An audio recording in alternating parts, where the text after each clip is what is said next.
Hi, Josh here. Welcome to Midnight Tech. Today we interview Cheah Syn Hun, a fellow techie, and since 2005, most of his experience has been in retailing of technology, primarily in Apple reseller stores in Kuala Lumpur. So his primary focus has always been to match customer needs to the right products and services. So we've got a couple of questions today. So with his experience, we wanted to ask him a few questions on current tech trends. And since he's very much an Apple user, we will be asking him a lot of questions around current Apple tech and iPhones. Yeah. Hi, Josh. Hi, Syn Hun. Nice to meet you. Thanks for joining this call. And this is the way that interviews and meetings are done today, right? With the pandemic. 2020 special. Of course, you could meet at a coffee place, but I think it's safer this way. And it's very effective. Yeah. Yes. So thanks for joining us this FaceTime session. So we've got a couple of questions for you. Yeah. Go ahead. Yeah. So I think let's kick off with the first question. Question number one. So you've seen all kinds of buyers of Apple tech.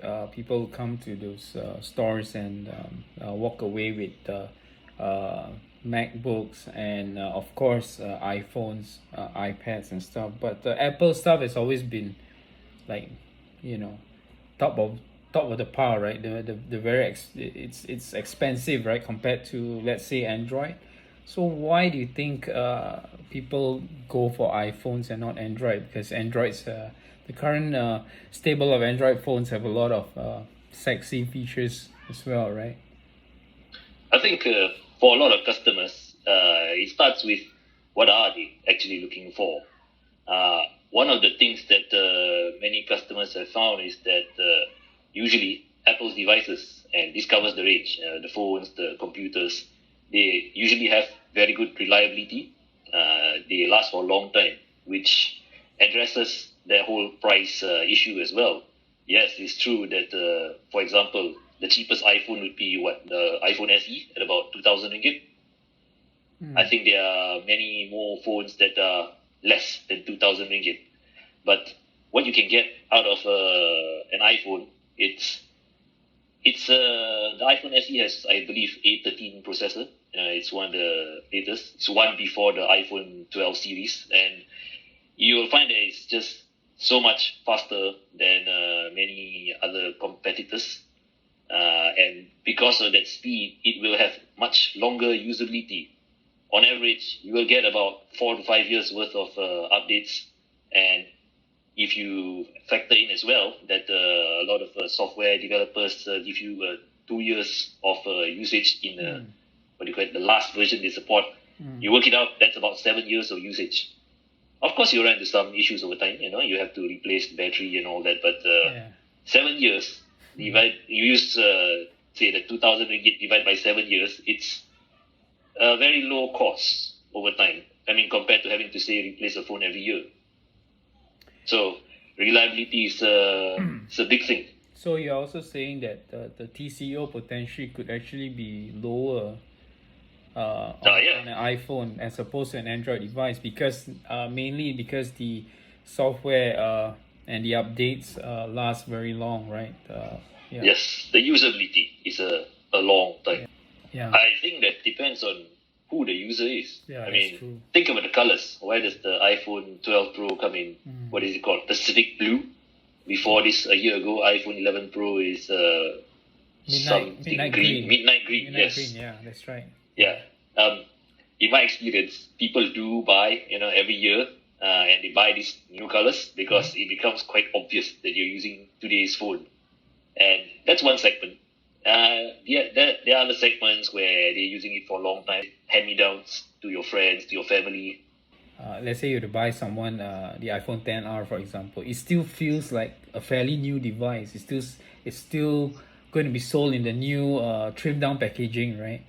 And that phone is going to retail about, it's now currently retailing about 2,300 plus ringgit.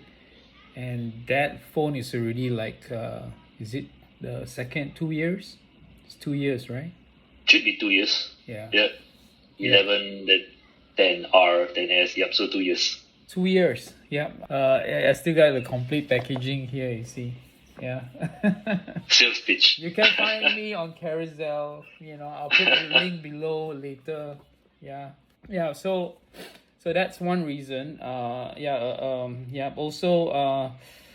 Do you think Apple stuff it's worth the money? Is worth it? It's worth the cost. Is it really expensive in your opinion? Do they have a nice range of devices you think now for the general, or you think the prices could still be a bit better? But the funny thing also that maybe you can comment a bit, because if you look at the iPhone prices compared to, let's say, Samsung, right? It differs from every country. Yeah, I do understand the different taxation involved and whatnot, but the difference could be huge. For example, the new iPhone 12 Pro devices in India is so much higher price, and Malaysia happens to be one of the cheapest countries that you can buy an iPhone 12 currently. Yeah. Well, to be fair, what you mentioned earlier, the tax is a big thing.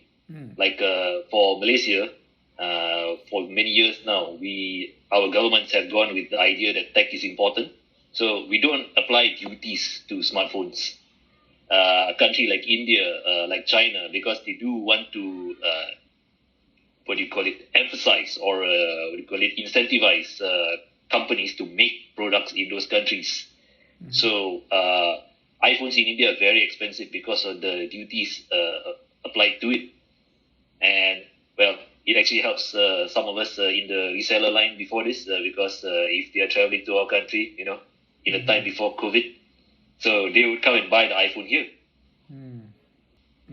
Okay. All right. So, yeah, thanks for your thoughts on that. I think we're actually now coming to the next question. So, have you ever helped convert, it's almost like a religion, right? Help to convert any Android user to iOS, and what were the deciding factors if you had done so, and how did they feel getting locked into the Apple ecosystem? Because I think buying an iPhone isn't just buying an iPhone, it's buying into an entire ecosystem of Apple services as well. This is something I actually read from other bloggers, so I'm sorry, I'm gonna plagiarize it a little bit, but a lot of times when people buy Apple's products, they are buying into the niceness of it. The simplest example you can see is in the outer design of all the products, or what people like to call the squared circles. Doing these type of things, it just overall it looks nicer, it works better. I guess it was summarized in that niceness, and to people who appreciate it, they are willing to pay for it. And you add in the reliability we spoke about earlier, things that just work, I suppose. It is worth it for the people. I use myself as the example. When I was a student, I had a lot more time than now, between work and other life responsibilities. I had a lot of time to tinker with stuff. So if something's not working, maybe I go and change the setting, I go and change a part. And that was fun. But now, being an older person, my greatest achievement for my devices will be when I press the on button, it in fact turns on. That is usually undersold by people who talk about tech. Being able to use something is a lot more important than not being able to use something. When you're an Apple reseller, you did see people changing from Android. Yes, of course. I mean, if you go all the way back, I see people changing from Windows to Mac as well. Yeah. Yeah.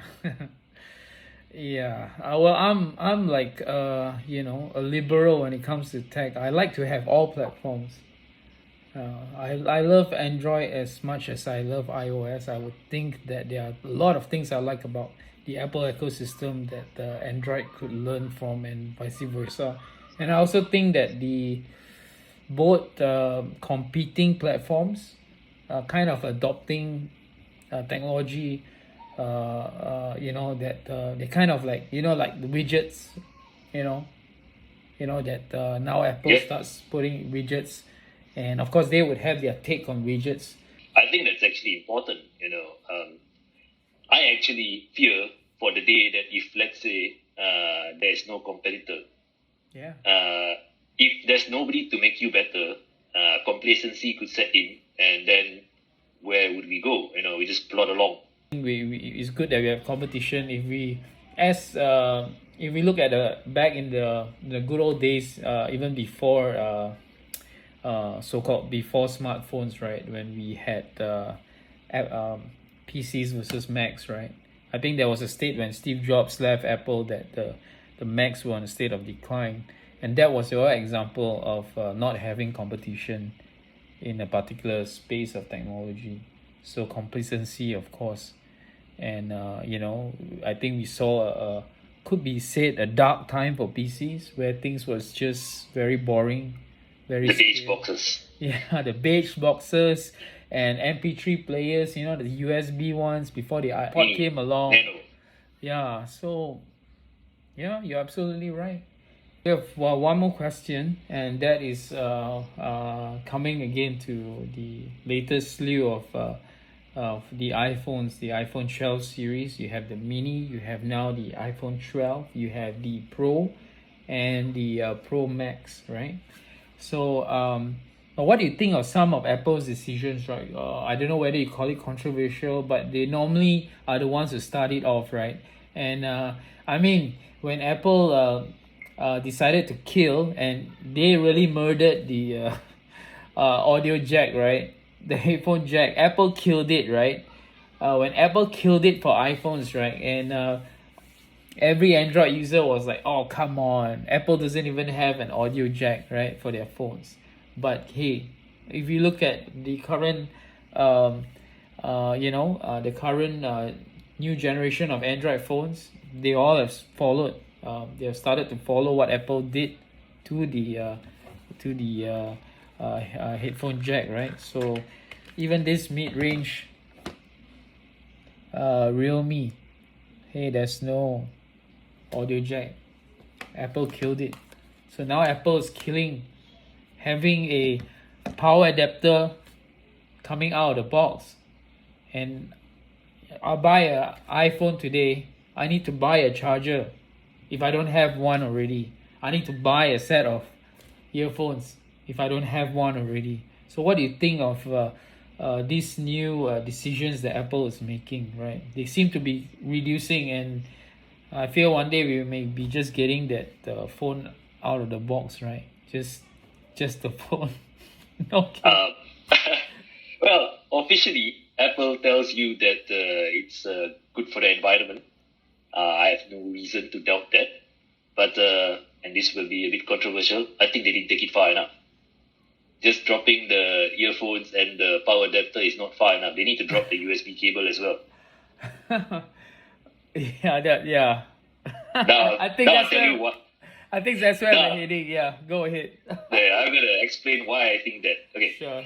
It's all about optionality, I remember when I bought an iPad Pro, and that time I was using an old iPhone. It was iPhone 6S, I think. But the iPad Pro had this new ability to charge from the iPad to the iPhone. But I don't have that cable because my iPhone is an old iPhone. So I would have a USB-A to Lightning cable. Mm-hmm. And the iPad Pro came with a USB-C on both ends. Mm. So I had to buy another cable for that. Now, if you think in that way, you think about the options we have today. If we start with headphones, do you want a wired headphone?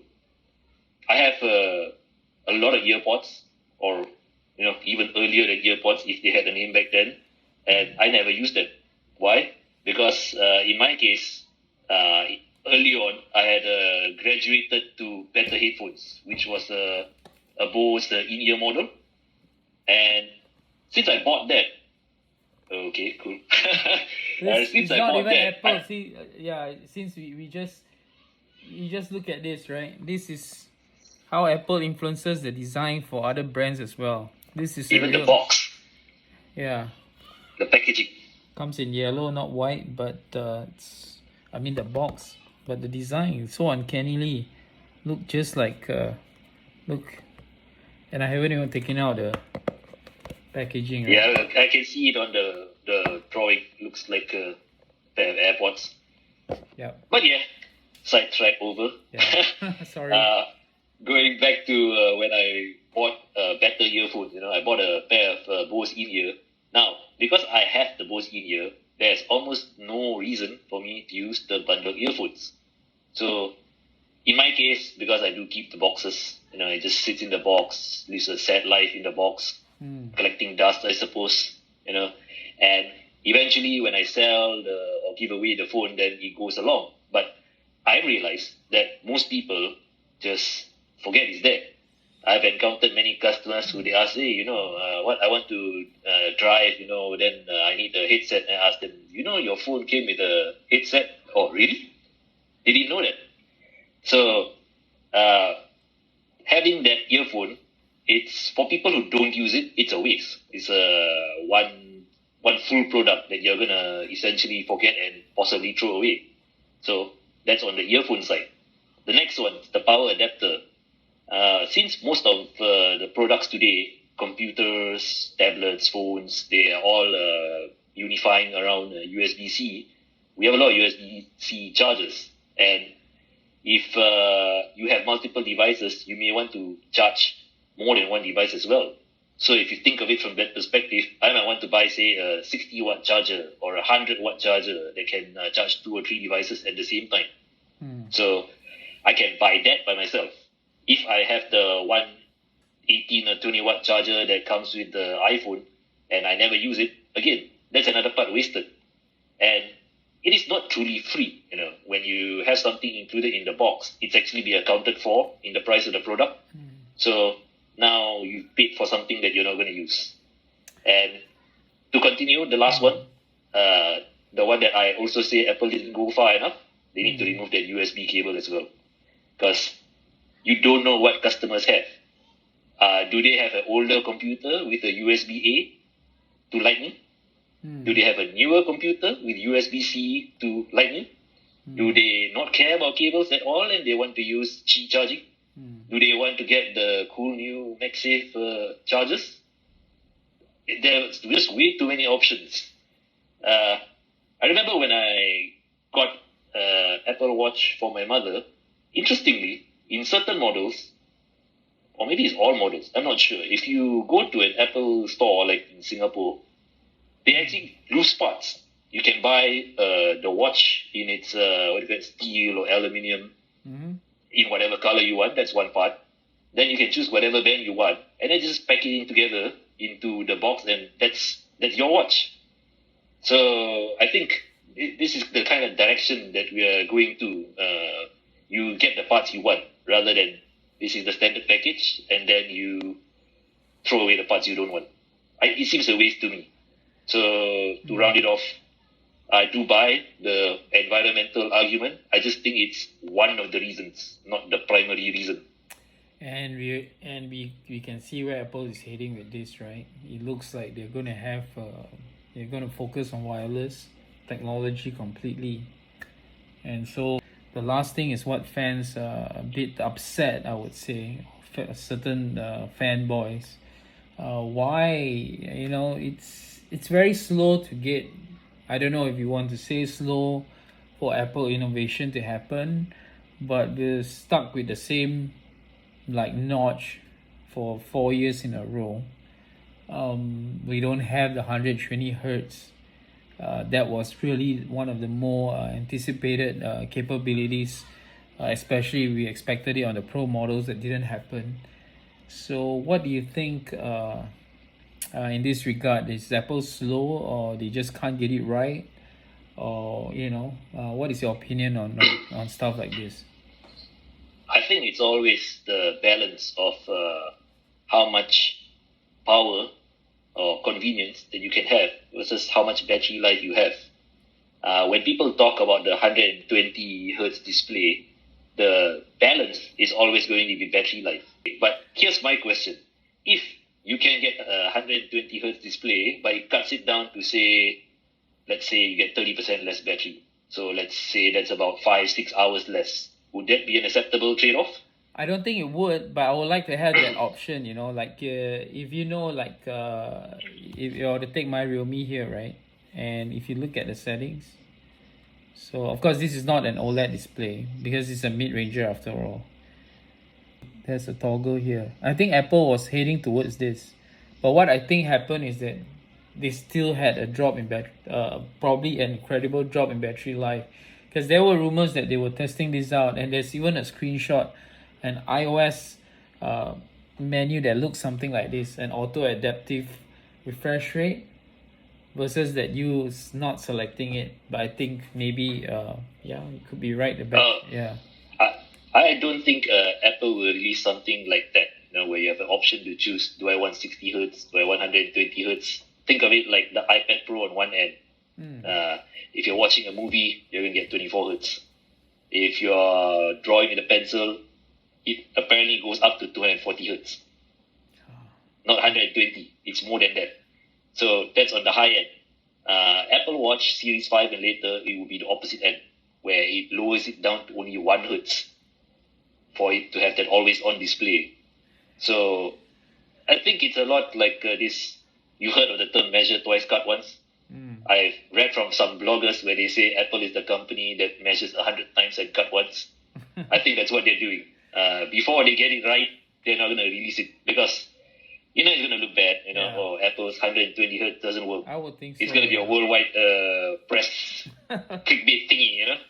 Yeah, well, actually, you had a great point, which I hardly think about, right? We always talk about going higher, but we forget to realize that, like this, you know, the going lower part of it, right? Like you mentioned, going to just a single frame rate for the Apple Watch. Yeah, that's a damn good example, right? Of Apple optimizing the display battery power, right, by adjusting the refresh rate. But we always keep looking at the 120 hertz. We're obsessed by it, right? It's primarily driven by the Android devices, I guess. So yeah, I think that's because we're all trained to do it. You know, as long as we've been buying computers, it's always about which is the higher number. You know, faster, how many gigahertz, how many has a better gigabytes. But hey, Apple's to be blamed for this, right? You forgot one thing here, right? Who started this 120 hertz nonsense? Apple. It was Apple, yes. It's so crazy that the company that started it are now being, you know, pressured by the fans and saying, hey, why you guys aren't getting on this bandwagon? But we all forgot that the first device actually have 120 hertz display was none other than the iPad Pro and not Android. Anyway, so thanks for this time that you've spent with us at Midnite Tech, and these are some very good feedback from you. We hope to do another session in the future. Yeah. So to get in touch with Syn Hun's services or what he's about, just follow the link below. That's you can contact him at his it's a website, right?